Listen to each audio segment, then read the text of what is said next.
Inside this box, I have the brand new Xbox Series S. It's time for some unboxing, my friends. So what I know is that inside this box, I should have a full unit of both the Series S and Series X. Now they are not currently functional, for that we'll have to wait a couple more months, but it should give us a very good idea of what these consoles look like, the size, and importantly, we know a lot more information now compared to even a couple days ago when everything unceremoniously leaked.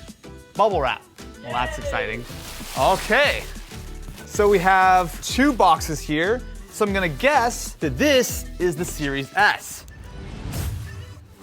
Oh, whoa! That is tiny. Hold on a second. Oh, wow. What? Wait. Hold on a second. So one of the things is because they have stopped using an optical drive, that means that they kind of get a little bit of a free pass to redesign the console in whatever way they want. And they've gone for something very, very small. Oh, look at it.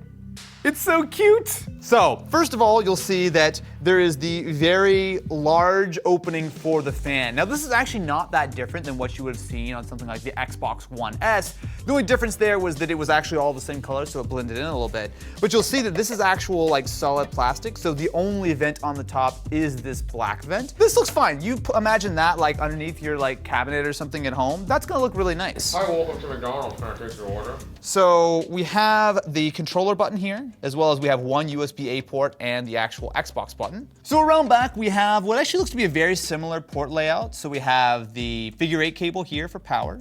We have the same external SSD solution from the Xbox Series X. So that's something to actually consider. With the Series S, you're getting a 512 gigabyte hard drive, or specifically a 512 gigabyte SSD. It is the same spec as what you get on the Series X, which means that it is very fast.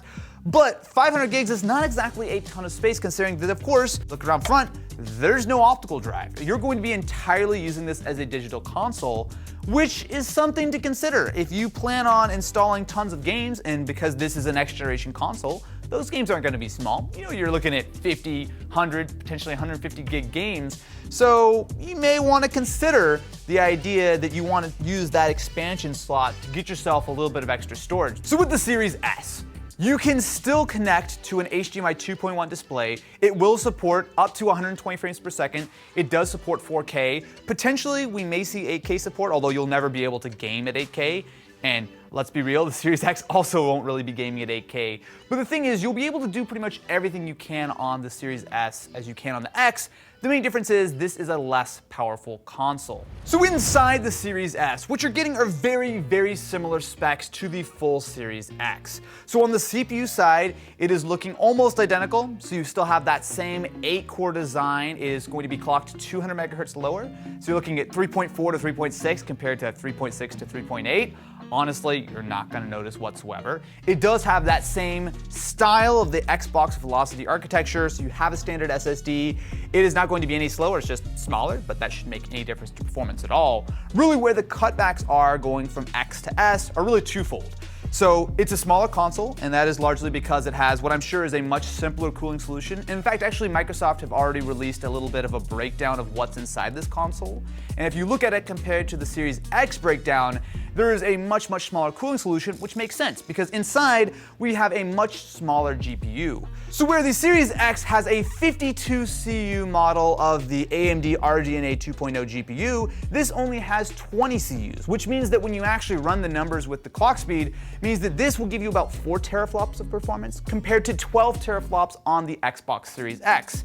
Now you might think, 1/3 the graphics seems like that's a big cut, and of course it is, but to get down to this lower price point, that ultimately is going to be a huge part of how they've done that. So sure, when you look at a $300 price point and go, oh no, it's so much less powerful on the graphics side, that seems like a big step down, but this is targeting 1440p at 60 FPS, which is not that far off of the 4K 60 that the Series X is aiming for. And of course, keep in mind that both of these consoles are still capable of 120 frames per second. In fact, they actually released a demo of Gears 5 running on the Series S at 120 FPS. So for a little size comparison, why don't we put the Series S beside the OG Xbox One? That's a lot bigger. Can you see that? And the thing is, the original Xbox One didn't even have an internal power supply, which this does. So you also have the extra brick on the outside. So I think it's safe to say that if you're upgrading from the original Xbox One, the Series S will fit wherever that one lives. Literally, wherever. So for a little size comparison, I have not only the Xbox One S, but I also have the One S All Digital Edition, the grandfather of the Xbox Series S. So if I put this on top, you'll immediately be able to see that it is significantly smaller. So you can see it's smaller here and it is significantly thinner here, and that is in large part because the Series S doesn't have that optical disk drive. Now if we actually do them side by side, I'm curious. It's a little bit taller? No, it's not. It's the same. There's no difference. They're exactly the same height. Wow, I actually didn't expect that. Look at that. And if you actually look around to the back at the ports here, you'll see that between the consoles, they're very much a sort of drop-in upgrade, right? So you can see that they both use the same figure 8 power cable. They both have HDMI out, although it does not have the HDMI in anymore. 2 USB-A ports as well as Ethernet, but we don't have the IR out or the IR blaster on the One S, and we also do not have the optical audio, which I think are pretty reasonable trade-offs. Really what you're getting here is a console which, if your Xbox One, or specifically the One S is sitting around, it's gonna definitely fit in no problem. I just wanna see how this matches up with the Xbox One X. You know, it's funny, they really seem to have modeled this after the One S. It doesn't actually really match the One X quite so well if I actually flip it around. But it is still smaller, right? There's no doubt that this is a smaller console.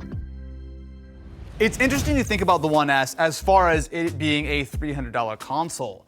So, of course, it is a major step up over something like the One S, which was technically capable of 4K but couldn't come close to that in gaming, whereas this should be capable of 1440p gaming, and depending on the game, some games may use dynamic resolution to try to get a little bit higher, but the main difference between the Series X and the Series S is that, of course, this is cheaper. $200 is a big difference. I think $300 is going to be a major selling point when it comes to a next-gen console, but it's really going to come down to graphics, because pretty much everything that the Series X can do, so can the Series S. However, with those lower-end graphics, essentially what you're going to be doing is you're going to be running games at maybe slightly lower settings, but mostly a lower resolution. So you should see a very similar performance between the two. Now, of course, that is all with a huge grain of salt that we have not actually tried the Series S yet. We don't know exactly what games will look like, and we don't know how severe the cuts are going to be. On the surface, a GPU which is 1/3 as powerful does sound like a major cutback. On the other hand, though, if you're able to get this console for $300, which of course you will, it still has the SSD, it still has what is essentially a Ryzen 7 processor. Don't forget, this is essentially a Ryzen 7 CPU, which is almost $300 by itself at the moment. That's kind of incredible, right? So if we get even close to that Series X level of performance in something which is this small and thin and lightweight, well, I guess I don't know it's gonna be lightweight, but I'm sure it will. It is going to be really exciting. But we're not done yet, my friends. Oh no! Of course, we have one more box, don't we? We have one more brand new Xbox to open today, which of course is the Xbox Series X, but that gets its own video. So make sure you're subscribed, make sure to go watch the Xbox Series X unboxing, and let me know what you think about the new hotness. The very, very small new hotness. It's so cool, right? It's so tiny. Dude, these things are gonna sell like hotcakes, man. They are going to be absolutely impossible to find. Like, everyone's gonna want one.